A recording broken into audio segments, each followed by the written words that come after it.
Lord's Institute of Engineering and Technology Hyderabad का वाहिद Muslim minority autonomous engineering institute affiliated to Osmania university बेहतरीन placements के साथ।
रियल एस्टेट की दुनिया में पहली बार डायमंड कंस्ट्रक्शंस एंड डेवलपर्स की फखरिया पेशकश 100 स्क्वायर यार्ड्स की खरीदारी पर रजिस्ट्री मुफ्त पाएं। ये पेशकश महदूद है। जेपी डायमंड हिल्स फेज 1 की शानदार कामयाबी के बाद डायमंड कंस्ट्रक्शंस एंड डेवलपर्स के चेयरमैन हाफिज मोहम्मद जाफर की एक और मायनाज पेशकश फेज 2 और phase 3 100 square yards plot 4 lakh और 5 लाख में दस्तयाब है। जहांगीर पीर दरगाह के दामन में मुकाबिले रिहाइश आबादी से मुतस्सिल electricity, water, BT roads, park, footpath, RTC bus, शजरकारी और मस्जिद की सहूलियत के साथ ग्राम panchayat approved layout, clear title, spot registration, gated community, Kuthur mandal, Shamshabad airport से महज 25 मिनट की दूरी पर।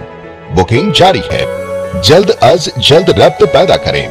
Diamond Constructions and developers, Mir Alam tank, Ansari road, Hyderabad. अगर आपने हमारे चैनल को अभी तक सब्सक्राइब नहीं किया है तो यहाँ पर रेड कलर का सब्सक्राइब बटन दिख रहा है, उसे क्लिक करें और हमारे चैनल को सब्सक्राइब कीजिए और साथ ही साथ बेल आइकन को भी क्लिक कीजिए जिससे आपको ताज़ा अपडेट मिलती रहे।